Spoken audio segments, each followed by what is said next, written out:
Nesaf Owen. Llywydd, dwi ddim yn gwirionedd yn croesawu eglurder y datganiad heddi, oherwydd o'n i'n gwybod yn union beth yw'ch sefyllfa chi, eich barn chi yn hyn. Ni gyd yn gwybod beth yw barn blaid a fy marn ni ar hyn. Y gwir yw, ni'n siarad am hwn a ni'n gweud yr un dadleuon o wythnos ar ôl wythnos a allwn ni'n gwneud beth bynnag ni'n moyn gweud yn y lle yma a dyw San Steffan ddim mynd i rando. Un ddadl gref dwi'n gweud o blaid datganoli Prifysgol yw dangos bod ni'n defnyddio'r hyn sydd gyda ni, yr dylanwad sydd gyda ni yn barod yn effeithiol.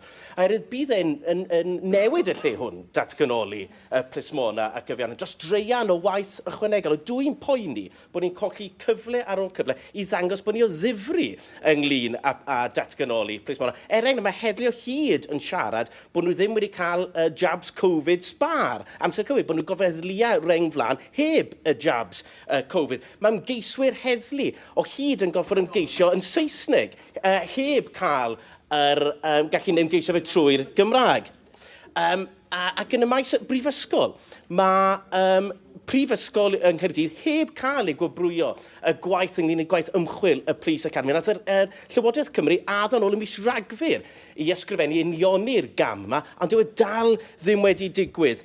Brif Weinidog wedi codi'r materio yma sawl gwaith. Pethau bydd yn dangos bod Llywodraeth Cymru o ddifri i wneud hwn. Allwch chi ddod i gwestiwn, a pharatoi i chi wneud fel Llywodraeth i sicrhau bydd hyn yn digwydd.